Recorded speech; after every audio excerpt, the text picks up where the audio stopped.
Good morning students. महाविद्यालय के YouTube channel पर आप सभी का हार्दिक स्वागत है।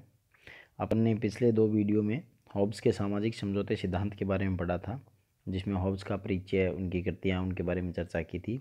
उसी को अपन कंटिन्यू करते हुए हॉब्स की आलोचना पर बात आते हैं, क्योंकि हॉब्स जिस वक्त में था और जैसे विचार उसके थे, उन विचारों को समर्थन कहीं नहीं मिला। उसकी बहुत सारे लोगों ने आलोचना की थी। उनके बारे में चर्चा करते हैं, फिर अपन इसका हॉब्स के मूल्यांकन के बारे में अध्ययन करेंगे कि हॉब्स के विचारों को समर्थन मिलना तो दूर, उसकी सर्वत्र आलोचना की गई।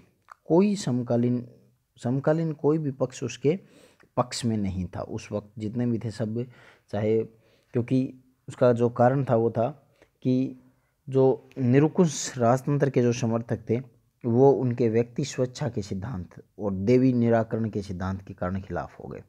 निरंकुश राजतंत्र के जो पक्ष के जो विचारक थे वो इसलिए खिलाफ हो गए क्योंकि हॉब्स है वो व्यक्ति की आज़ादी की, व्यक्ति की स्वतंत्रता की, जिस व्यक्तिवाद की हॉब्स बात करते हैं वो व्यक्तिवाद निरंकुश राजतंत्र के लोग हैं, वो उसको पचा नहीं पाए। और देवी निराकरण का जो सिद्धांत था, उस सिद्धांत के कारण निरंकुश राजतंत्र के जो समर्थक है उन्होंने देवी सिद्धांत का जो उन्होंने निराकरण किया, क्योंकि देवी उत्पत्ति सिद्धांत का खंडन करके सामाजिक समझौते सिद्धांत जो लेकर के आए, इसलिए उनके खिलाफ हो गए। जो संसद के समर्थक थे वे लोग राजतंत्रीय निष्ठा के कारण खिलाफ हो गए, क्योंकि हॉब्स है वो राजा को भी तो सर्वश्रेष्ठ बनाता है, वो उसको भी अधिकार देता है, उसकी राजतंत्रीय निष्ठा के कारण खिलाफ हो गए। और धार्मिक विचारक है वो इसलिए खिलाफ हो गए क्योंकि धर्म विरोधी धारणा। हॉब्स कहता है कि राज्य से ऊपर कोई संस्था नहीं है। अगर कोई भी संस्था, ऊपर तो होना दूर की बात, राज्य के समकक्ष खड़े होने की कोई संस्था की औकात नहीं है। अगर कोई संस्था रहनी चाहती है तो राज्य की छत्र छाया में रह सकती है, उसके बराबर कुछ नहीं रह सकती। और उन्होंने धर्म को तो एकदम नकार तक दिया था। तो इसलिए धर्म विरोधी धारणा के कारण जो धार्मिक विचार थे वो उनके खिलाफ हो गए। जो जनतंत्रवादी थे वो उसको अनैतिक और भ्रष्ट विचार मानते थे, क्योंकि वो राजतंत्र का समर्थक था और वो ऐसा चाहते थे जिसमें जनता को कोई अधिकार नहीं थे। तो जो लोकतंत्र के समर्थक थे वो इसलिए क्योंकि वो एक निरंकुश राजतंत्र की बात करता था। तो निरंकुश राजतंत्र की बात करने के कारण जनतंत्रवादी उनके विचारों को अनैतिक और भ्रष्ट विचार मान करके उनके खिलाफ हो गए थे।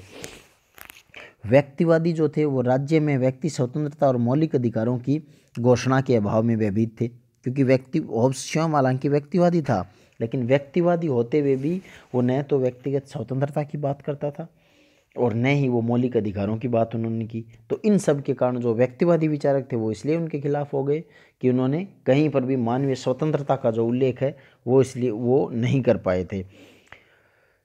तर्कवादी बौद्धिकता की अतिशयता के कारण खिन्न हो गए, कि जो बौद्धिकता की जो अतिशयता थी उसके कारण उससे भयभीत हो गए। और वैज्ञानिक जो सारे थे वो उनकी बातों को भानुमति का पिटारा समझते थे। उनको लगता था कि इन बातों की व्यावहारिकता से कोई संबंध नहीं है, तो ये इन बातों का कोई वास्तव में मतलब भी नहीं है। तो इस प्रकार ये लोग समस्त इनके खिलाफ हो गए। अब जो मनोवैज्ञानिक थे वो उनके मानव स्वभाव के चित्रण को भ्रामक और अतिरंजित और त्रुटिपूर्ण मानते थे, क्योंकि होब्स है वो मानव के बारे में अपन ने, जैसा अपन पीछे भी अपन ने पढ़ा था, क्योंकि वो क्या कहता है कि मानव है वो स्वार्थी है, नीच है, दुष्ट है, विवेकहीन है, आत्म केंद्रित है, असामाजिक है, ईर्ष्यालु है। तो वो एक तरफा जो मानव स्वभाव का जो चित्रण था वो एक तरफा होने के कारण उसको उन्होंने भ्रम में डालने वाला और अतिरंजित और गलत था। तो मनोवैज्ञानिक है वो उसके मानव स्वभाव के चित्रण के कारण उनके खिलाफ हो गए। जो विधि शास्त्री थे वो उसको संकीर्ण, अनभिज्ञ और उत्पीड़क मानते थे। वो कहते थे कि अगर इस तरह से कानून, व्यक्ति का आदेश ही कानून होना शुरू हो गया तो एक दिन अंत निश्चित है। तो वो उनको इसलिए थे। और लोक और रुष्य है वो अपन आगे पढ़ेंगे तो वो भी उसके हॉब्स की बातों से वो उनका मतलब वैसे कोई लेना देना, ज़्यादा कोई लेना देना था नहीं। तो इसलिए बहुत सारे लोग हैं वो इसके खिलाफ थे। अब एक वोहन नाम के एक विचारक हुए, उन्होंने कहा है, जहाँ तक राजनीतिक चिंतन के सजीव विकास का प्रश्न है, लेवाइथन एक प्रभावहीन और परिणामहीन ग्रंथ रहा है। वह एक प्रभावपूर्ण और वर्णशंकर है जिसमें प्रजनन की कोई सामर्थ्य नहीं है और वह इस उपेक्षा का पात्र भी है। यानी इन्होंने लेवाइथन की भयंकर आलोचना की है वाहन ने। तो वाहन इस प्रकार की आलोचना करते हैं। उसी प्रकार क्लेरेंडन, जिन्होंने इस किताब को जला दिया था, क्लेरेंडन ने लेवाइथन को जलाया था। उन्होंने कहा मैंने कभी कोई ऐसी पुस्तक नहीं पढ़ी जिसमें इतना राजद्रोह, विश्वासघात और धर्मद्रोह भरा हुआ हो। तो जो तात्कालीन जो विचारक थे वो मतलब उनके खिलाफ ही थे। मुर्रे थे, एक मुर्रे नाम के विचारक थे। उन्होंने कहा कि मतलब हॉब्स की जीवनी लिखने वालों को एक ही समर्थक मिल सका, जबकि उसके शत्रु तो अनेक थे। तो इस प्रकार जो इन्होंने, क्योंकि जो हॉब्स की जो आलोचनाएं करते हैं उन लोग है वो विभिन्न विभिन्न तरीके के इन पर मतलब वो आरोप लगाते हैं। अगर उनके पर बात करें तो पहला, जैसे अगर पहले जैसे आलोचनाओं की अगर अपन बात करें तो मानव स्वभाव का जो चित्रण है वो क्या है, अनुचित और एक पक्षीय है। क्योंकि मानव स्वभाव का जो अनुचित और जो एक पक्षीय की है, क्योंकि हॉब्स मानव को असामाजिक और समाज विरोधी कहना अरस्तु के अगर अपने स्वाभाविक सत्य के सिद्धांत के विरुद्ध है। क्योंकि अरस्तु ये मानते हैं कि मनुष्य एक सामाजिक प्राणी है और जिसमें दया, सहानुभूति, सहयोग, प्रेम, त्याग और आत्मसम्मान जैसे गुण होते हैं। तो इसलिए मानव स्वभाव का एक पक्षीय चित्रण हॉब्स करते हैं, पहली। दूसरा, सामाजिक समझौते की कहानी नितांत भ्रमपूर्ण। क्योंकि आप मतलब इस तरह से देखिए कि किस तरह के सामाजिक समझौते की बात कर रहे हैं, कौन सी प्राकृतिक अवस्था है। क्योंकि मनुष्य है वो अपनी स्थिति ठीक करने के लिए, ठीक करने पर किसी प्रकार के समझौते की मतलब वो स्थिति में आता है। पहली बात, क्योंकि वो क्या कहता है कि ऐसा कैसे संभव हो सकता है कि कोई व्यक्ति पहले तो एकदम मतलब अकेला था और लोगों में मार काट, भारी भरकम अविश्वास एक दूसरे के प्रति ये स्थिति थी, और अचानक एक समझौता करता है और वो सभ्य होकर के रहना शुरू कर देता है। तो जो समझौते की कहानी है, क्योंकि या तो मनुष्य उतना बेकार था नहीं, और अगर मनुष्य इस तरह का असामाजिक, स्वार्थी, झगड़ालू, हिंसक था तो एक समझौते से उसके हृदय कैसे परिवर्तन हो गया, कैसे वो व्यक्ति जो निरंकुश रहने वाला व्यक्ति था वो अचानक कानून प्रिय और विनम्र नागरिक हो गया। तो इस प्रकार इसका जो इनका जो आधार है सामाजिक समझौते के, जो एक कहानी बनाई गई है वो कहानी पूर्णतः पूरे तरीके से यूँ लगता है कि ये एक अन्यायपूर्ण सी इस तरह की कहानी लगती है, जिसमें कोई संदेह नहीं है कि ये जो प्राकृतिक विभाजन है ये हॉब्स की एक कल्पना है, इसके अलावा इसका वास्तविकता से कोई संभव नहीं है। तीसरा, अराजकता से बचने के लिए एकमात्र निरंकुश राजतंत्र नहीं। क्योंकि हॉब्स राजा को इस तरह के अधिकार दे देता है भी समाज को अराजकता से बचाने के लिए वो समझता है, लेकिन यह धारणा सही नहीं है। क्योंकि हॉब्स के सामने क्या था, मध्ययुगीन यूरोप का इतिहास था जिसमें शासन सत्ता है वो राज्य और चर्च में विभाजित थी, संघर्ष भी होते थे। प्राकृतिक अवस्था से अराजकता नहीं थी, प्राकृतिक दशा की तुलना में तो अत्यंत सुधरी हुई थी उस टाइम की भी स्थिति। और उस प्रभुसत्ता, तो उस समय की जो प्रभुसत्ता वो अविभाज्य सिद्धांत विराजमान नहीं था। लेकिन आधुनिक जो सिद्धांत है, आधुनिक इतिहास है, वो इस बात का परिणाम है कि मिश्रित और संवैधानिक जो शासन है उनमें भी अराजकता होती नहीं है। राजा समझौते का हिस्सा नहीं है, क्योंकि जिसके लिए समझौता हो रहा है वो समझौते का हिस्सा ही नहीं है। क्योंकि अपने खुद के जो राजतंत्र है उसको बनाने के लिए एक पक्षीय समझौता किया जो पूरी तरह से असंगत है, और फिर ऐसा समझौता भंग भी नहीं हो सकता क्योंकि ये मानव युक्ति के विपरीत है। राज्य और सरकार में कोई भेद नहीं करते हैं हॉब्स, क्योंकि दोनों सत्ताएं भिन्न भिन्न है। जनता विद्रोह द्वारा निरंकुश राजा का अगर अंत करने का प्रयत्न करती है, मान लीजिए अगर जनता, मान लो कोई राजा है वो निरंकुश हो गया और उसका अगर अंत करने का प्रयत्न करती है, तो राज्य की संस्था की जड़ पर कुठाराघात नहीं करती है, क्योंकि राज्य तो बना रहता है, राजा जाता है। इसलिए परिवर्तन केवल सरकार में होता है, राज्य में नहीं होता। हॉब्स इस तरह का परिवर्तन है वो नहीं देखते हैं। फिर राज्य की स्थापना का आधार अनुचित भय, क्योंकि हॉब्स के अनुसार हॉब्स क्या मानते हैं कि अराजक दशा के जीवन से भयभीत होकर के आत्मरक्षा और शांति के लिए राज्य का जन्म हुआ है। तो दूसरे शब्दों में अगर यूँ बात करें तो राजसत्ता की स्थापना का उद्देश्य क्या हुआ, आधार क्या हुआ, उसका आधार है वो पूर्णतः अनैतिक है और मानव की स्वार्थ पूर्ति के लिए है। भय और स्वार्थ जैसी भावना पर अगर राज्य को की नींव खड़ी करोगे तो वो नींव ज़्यादा दिन चल भी नहीं पाएगी। वास्तव में राज्य और समाज है वो भय पर नहीं बल्कि आपसी अनुमति, सद्भावना, सहयोग, सामाजिक हित पर निर्भर करता है।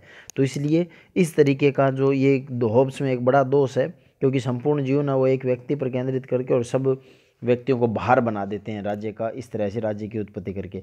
विधि संबंधी विचार है वो अत्यंत संकीर्ण है, क्योंकि विधि क्या है, हॉब्स कहते हैं कि विधि केवल ऊपरी पालन से ही संतुष्ट प्रतीत होता है। लोग चाहे विधि में विश्वास करें या नहीं करें, उन्हें विधि को मानना ही होगा, और पर होना चाहिए कि लोग विधि में विश्वास करें, उसका पालन भी करें। तो इस प्रकार हॉब्स ये कहते हैं भी विधि तो जो व्यक्ति ने आदेश दे दिया वही विधि है और उसी का पालन करना उनकी मजबूरी भी है। तो विधि संबंधी विचार है वो बहुत संकीर्ण है, जबकि विधि अपने आप में एक बहुत बड़ी चीज़ है। अब है हॉब्स का मूल्यांकन। अगर मतलब ये है ना कि हॉब्स के मूल्यांकन की हम चाहे कितनी आलोचना की गई हो, लेकिन राजनीतिक चिंतन को सच में हॉब्स की बहुत बड़ी देन है।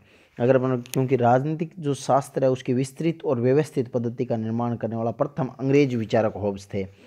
प्रभुसत्ता का प्रतिपादन चाहे कितनी बार भी किया गया हो, लेकिन एक निरपेक्ष और असीम जो प्रभुसत्ता है उसका स्पष्ट विवरण सबसे पहले हॉब्स ने ही दिया था। क्योंकि प्रभुसत्ता और कानून पर उसके विचार बौद्धां से भी बहुत आगे बढ़े हुए थे। उसकी प्रभुसत्ता और विधेयतात्मक जो कानून संबंधी धारणा है वो 19वीं शताब्दी के जो महान विचारक ऑस्टिन थे उन्होंने भी उसी को फॉलो किया था। वास्तव में हॉब्स ने जो प्रभुसत्ता का जो रूप दिया था वही आज चला आ रहा है, और हॉब्स के सिद्धांत के द्वारा भी यह सुनिश्चित हुआ है कि राजसत्ता सर्वोपरि है। सबसे पहले वही बात करते हैं सर्वोपरि है, और उसके आदेशों का पालन करना नागरिकों के लिए अनिवार्य है। व्यवहारिकता, इस मत की व्यवहारिकता में किसी को आपत्ति नहीं हो सकती कि शांति और व्यवस्था स्थापित करने के लिए सुदृढ़ और शक्ति संपन्न शासन की आवश्यकता होती है। तो इस प्रकार हॉब्स है वो मूल्यांकन, मतलब हॉब्स है उन्होंने जो निरपेक्ष और असीम प्रभुसत्ता का सबसे पहले विवरण इन्होंने हॉब्स ने ही दिया था। उसके बाद अगर अपन बात करें प्रथम विचारक हॉब्स की अगर बात करें तो प्रथम विचारक जिसने राज्य की उत्पत्ति के सिद्धांत का अभिनवकरण किया, क्योंकि वो हालांकि इससे पहले भी अपन पढ़ चुके हैं कि ऐसा नहीं है कि हॉब्स ने सबसे पहले राज्य की उत्पत्ति का सिद्धांत दिया था, उससे पहले भी हो गया था। उससे पहले देवी उत्पत्ति सिद्धांत भी था, और हॉब्स ने देवी सिद्धांतों के जो समर्थक थे उनको मतलब ख़त्म करने का काम हॉब्स ने किया, और स्पष्ट रूप से बताया था कि राज्य देवी की इच्छा का नहीं बल्कि मानवीय इच्छा का परिणाम है। राज्य किसी एक व्यक्ति के भरोसे नहीं है या किसी देवी के लिए नहीं है। उसने इस प्रकार पहली बार अगर राज्य को मानवीय संस्था घोषित किया था तो हॉब्स ने किया था। व्यक्तिवाद पर बल या व्यक्तिवाद का समर्थक, यानी व्यक्तियों के समर्थन के लिए हॉब्स पूरी तरीके से इतना भी निरंकुशवादी होते हुए भी व्यक्तियों को पर जोर देने वाला, उसी के बाद ही व्यक्तिवाद है उसकी जो शुरुआत है वो हॉब्स ने की थी। क्योंकि हॉब्स के विचारों में सबसे पहले समर्थन मिला और उसके कल्याण और सुरक्षा का उन्होंने ध्येय किया था। और फिर न्याय संबंधी पुरातन मान्यता का खंडन, यानी हॉब्स का जो महत्व है वो इस दृष्टि से है कि उसने सबसे पहले जो न्याय की पुरानी मान्यताएं थी, उन्होंने बताया कि न्याय की रचना है वो विधि द्वारा होती है और न्याय विधि का प्रतिबिंब नहीं है। वास्तव में उसने अपने तर्कों के सहारे पहली बार तात्कालीन जो राजनीतिक शास्त्र थे और विद्वानों थे उनको अपनी ओर आकृष्ट किया और उन्हें अपने सिद्धांतों की गहराई में जाने के लिए विवश कर दिया था। तो इस प्रकार हॉब्स का जो चिंतन में जो योगदान है वो बहुत बड़ा है, और हॉब्स आज भी अपनी प्रासंगिकता बनाए हुए हैं। इसी कारण हम वर्तमान स्थिति में भी हॉब्स को लगातार है वो पढ़ रहे हैं। तो हॉब्स राजनीतिक विचारक के रूप में एक बहुत बड़ा उन्होंने रोल अदा किया है। कोरोना महामारी चल रही है, समस्त विद्यार्थियों से आग्रह है कि अनावश्यक रूप से घरों से बाहर न निकले, और अगर जब भी बाहर जाओ तो राजस्थान सरकार और भारत सरकार की गाइडलाइन का पालन करें। बहुत बहुत धन्यवाद।